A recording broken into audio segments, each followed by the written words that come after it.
नमस्कार मित्रांनो, मराठी बोली या चॅनलमध्ये तुम्हा सगळ्यांचं स्वागत आहे. तर आज एड लागलं प्रेमाचं या मालिकेचा आजचा भाग खूपच जबरदस्त झालेला आहे. कारण आजच्या भागामध्ये सिरियल किलिंग परीने आता जय घोरपडेवरती हल्ला केलेला आपल्याला बघायला मिळणार आहे. तर आता गार्गीने मात्र मंजिरी आणि रायाच्या प्रेमाची गोष्ट ऐकताच गार्गी खूपच भडकलेली आपल्याला बघायला मिळणार आहे.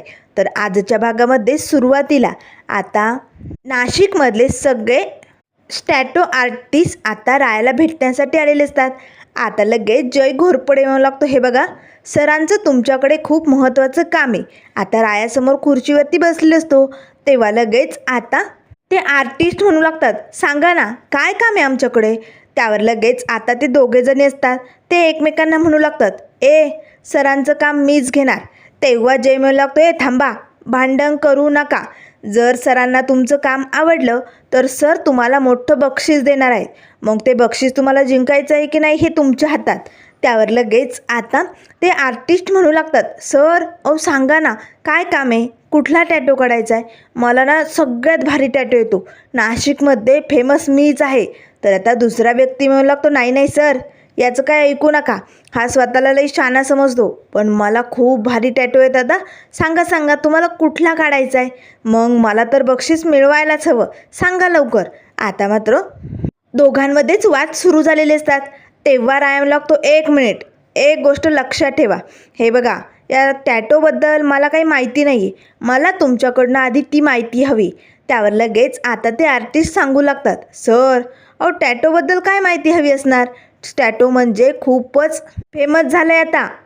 लोक हातावर कुठे कुठे टॅटो करतात सांगताच येत नाही, ज्याची त्याची पसंती असते. आम्ही काय करतो, लोकांना आल्यानंतर पोस्टर दाखवतो, ज्याला जे टॅटो आवडेल त्या पद्धतीने आम्ही त्यांना काढून देतो. लोक खुश, आमचंही काम भारी, चालेल. त्यावर लगेच आता राया म्हणू लागतो, नाही म्हणजे काही खासियत असते का या टॅटोमध्ये. त्यावर लगेच आता ते आर्टिस्ट म्हणू लागतात, हो म्हणजे प्रत्येक टॅटो पाठीमागे एक स्टोरी असते. त्यावर लगेच राया म्हणू लागतो, काय स्टोरी, आणि ती स्टोरी कसली. त्यावर लगेच आता ते आर्टिस्ट म्हणू लागतात, हे बघा जर स्टारचा टॅटो असेल तर त्याची वेगळी स्टोरी, सण असे वेगवेगळे टॅटो असतात ना, त्याची एक वेगळी स्टोरी बनवलेली असते. आणि जर असे एकमेकांच्या हातावरती सारखेच टॅटो जर आले तर मग त्याचा ग्रुप तयार होतो आणि मग त्या ग्रुपची एक वेगळी स्टोरी तयार होते. तेव्हा लगेच आता राय म्हणू लागतो, काय असं असतं का, बरं ठीक आहे, मला ना एक टॅटो काढायचं आहे, अगदी छोट्यातलं छोटं मराठी अक्षर त्यात आलं पाहिजे. तुम्हाला जमेल, ज्याला जमेल त्याला मी बक्षीस देईल. तेव्हा लगेच आता ते आर्टिस्ट म्हणू लागतात, जमेल ना, छोट्यातलं छोटं मराठी अक्षर नक्कीच आम्ही त्यात काढू शकतो. आता लगेच तो आर्टिस्ट आता डंकीला म्हणू लागतो, सर तुमचा हात द्या इकडे, मी काढतो तुमच्या हातावर. तेव्हा लगेच डंकी म्हणू लागतो, बाबा मला खूप भीती वाटते, नाही नको. त्यावर ते आर्टिस्ट म्हणू लागतात, सर केचपेनने काढतो, घाबरू नका, द्या इकडे. आता एक व्यक्ती डंकीच्या हातावरती टॅटो काढतो आणि दुसरा डिफिकल्टच्या. आता मात्र जय घोरपडे आणि राया आता या लोकांकडे एकटक बघत असतात, जेणेकरून यांचा टॅटो तरी मॅच होईल आणि नक्कीच काहीतरी आपल्या हाती सापडेल असं त्यांना वाटत असतं. आता दोघांनीही हातावरतीच टॅटो काढलेले असतात. त्याच वेळेस आता ते आर्टिस्ट म्हणू लागतात, सर बघा तुम्हाला आवडले का. आता जय राया सगळेजण ते टॅटो बघतात, पण मात्र ते त्या बॉडीशी मॅच होत नसतात. तेव्हा लगेच आता ते आर्टिस्ट म्हणू लागतात, सर द्या ना बक्षीस, मलाच भेटणार आहे ना. दुसरा व्यक्ती म्हणू लागतो, गपरे माझंच आवडले त्यांना, तुला नाही भेटणार.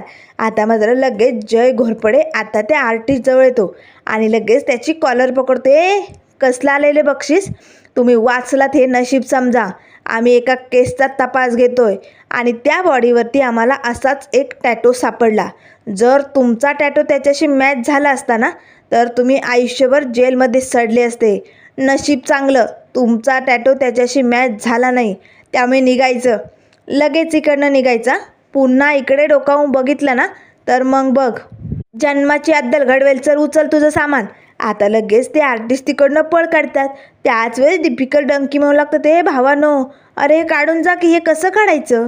तेव्हा लगेच आता तो आर्टिस्ट म्हणू लागतो, अरे बाबा पाण्याने धुवून काढ की. आता दोघेही तिकडनं पळ काढतात. तर आता रायाला मात्र टेन्शन आलेलं असतं. जर यांनी टॅटो काढले नाही तर काढले कोणी असतील, असे प्रश्न आता रायाला पडलेले असतात. तर इकडे घरी आता गार्गीची औषधांची वेळ झालेली असते. मंजिरी आता गार्गीला औषध देत असते. त्याच वेळेस गार्गी म्हणू लागते, नाही नको ना आंटी, मला नाही आवडत. किती बॅड असतं ना हे. खरंच मला ना या गोळ्या घ्यायच्याच नाही आहे. तेव्हा मंजिरी म्हणू लागते, असं करायचं नाही आहे, गोळ्या घे, तुला बरं वाटेल. आणि मग गोळ्या घेतल्यानंतर मी तुला मस्त एक स्टोरी सांगेल, चालेल? आता गार्गी पटकन गोळ्या घेते आणि म्हणू लागते, आंटी आता सांग ना स्टोरी. तेव्हा मंजिरी म्हणू लागते, बरं ठीक आहे, राजकुमाराची सांगत्या. त्यावर गार्गी म्हणू लागते, आंटी मला राजकुमाराची स्टोरी नाही ऐकायची, मी खूप वेळा ऐकली ती. मला तुझी आणि हिरोची स्टोरी ऐकायची, ती सांग ना मला.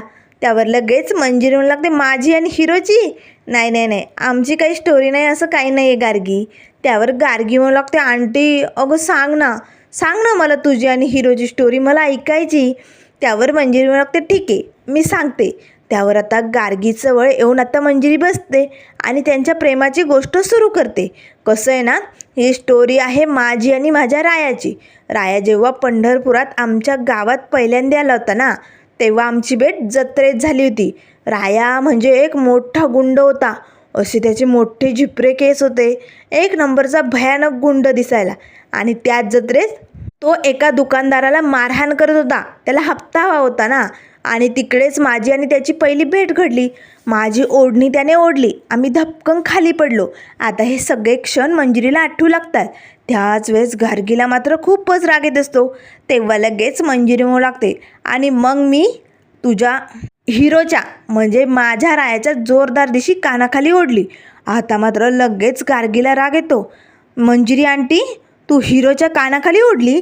त्यावर मंजिरी म्हणू लागते, हो ना, तेव्हा तो मला आवडत नव्हता ना, तो गुंड होता. आणि मग मी त्याला मारलं, तो खूप भडकला. आमच्या दोघांमध्ये जोराचे वाद झाले. तिथून पुढे जेव्हा कधी आम्ही भेटायचो तेव्हा एकमेकांशी भांडायचो, एकमेकांचा द्वेष करायचो. पण एकदा असा प्रसंग आला ना, आमचे नाना मोठ्या संकटात अडकले. आणि मग काय, म्हणून मी बैलगाडी शर्यतीत उतरले. मी स्वतः बैलगाडी चालवत होते, पण काय करणार, माझं नशीब खराब, माझी बैलगाडी खड्ड्यात अडकली. पण तेव्हा माझा राया आला आणि त्याने मला वाचवलं. मी त्या बैलगाडी शर्यतीत जिंकले. आणि मग तिथून पुढे आमच्यातले वाद वाढतच गेले. माझं चादरीचं दुकान असायचं, राया तिकडे यायचा, हप्ता वसूल करायचा. मग नंतर आमची मैत्री अशीच वाढत गेली. मग राया मला काम करू लागायचा, दुकानात मदत म्हणून यायचा. मग अशीच मैत्री घट्ट झाली. आणि त्यानंतर आमच्यातला विश्वासही मैत्रीसारखा अगदी घट्ट झाला. एकमेकांवरती खूप विश्वास टाकला. पण हळूहळू आमच्यात प्रेम व्हायला लागलं. आमच्या प्रेमाला कधी सुरुवात झाली हे आम्हालाच कळलं नाही. पण त्यानंतर सगळ्यांनी घरच्यांनी विरोध केला, म्हणून आमचं लग्न काही होत नव्हतं. पण माझ्या रायाने सगळ्यांची मनमानी केली आणि माझ्या जिजीचं मन जिंकलं. आणि मग काय, जिजीने स्वतः आमच्या लग्नाला होकार दिला. सगळ्याच्या संमतीने आमचं लग्न लावलं गेलं.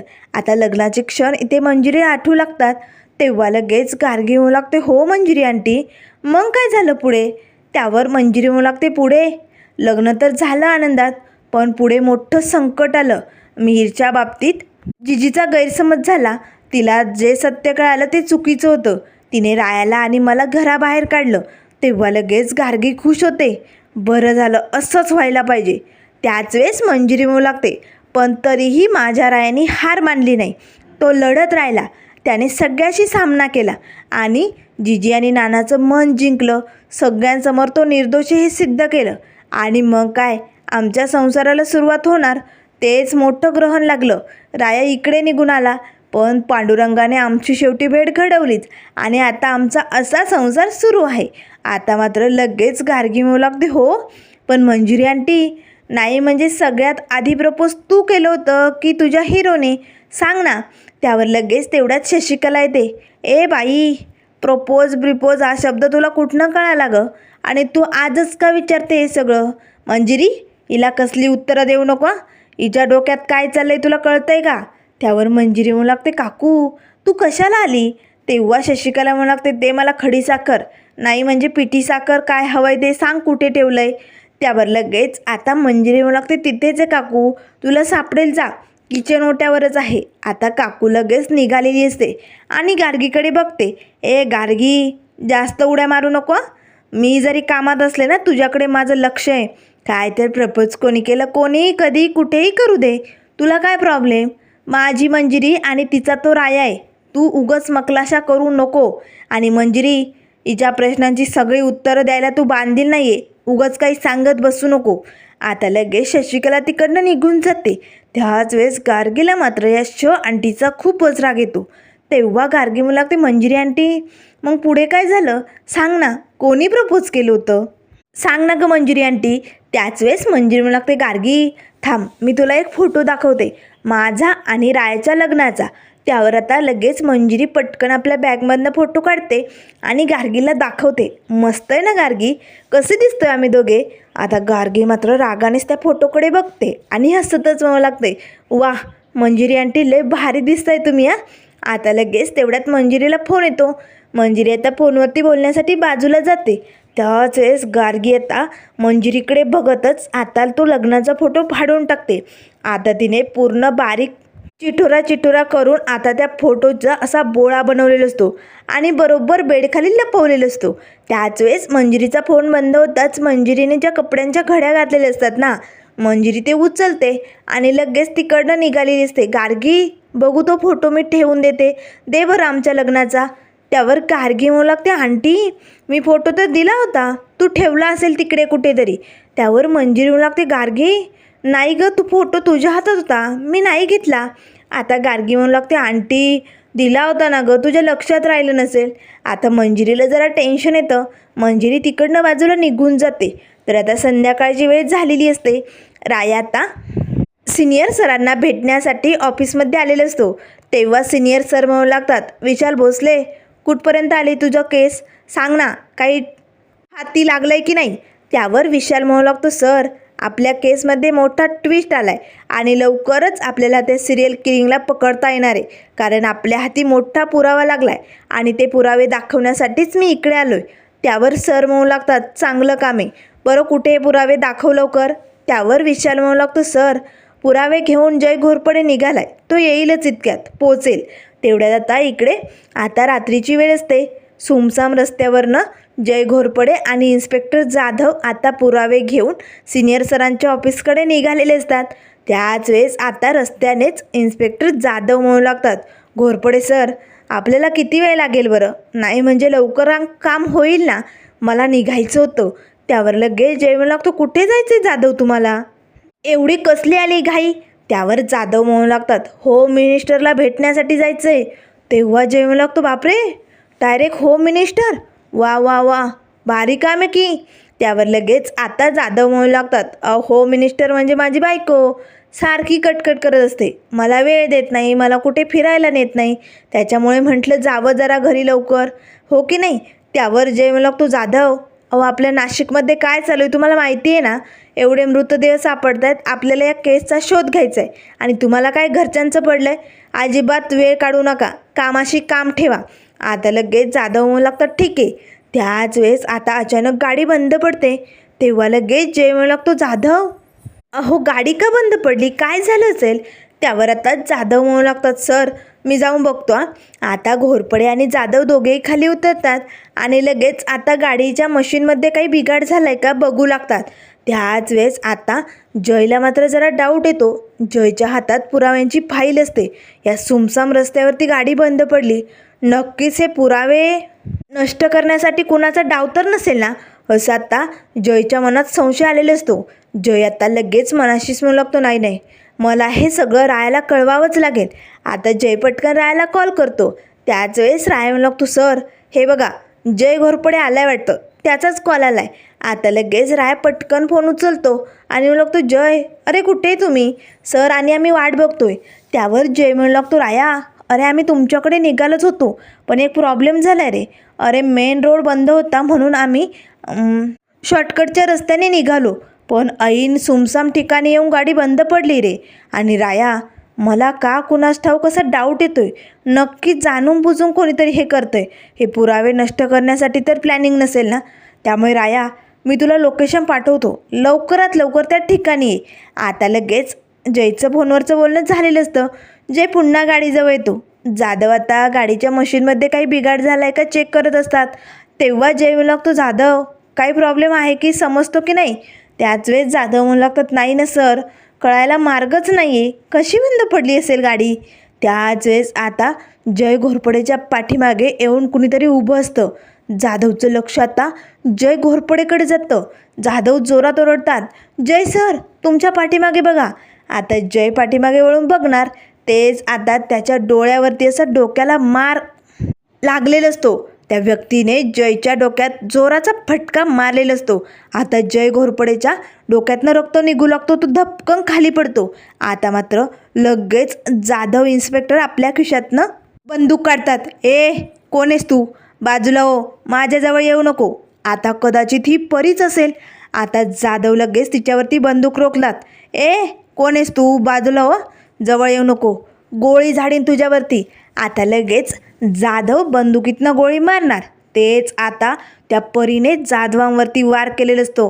आता त्यांच्या हाताला बंदुकीची गोळी लागलेली असते. त्यांची बंदूक हातातनं खाली पडते.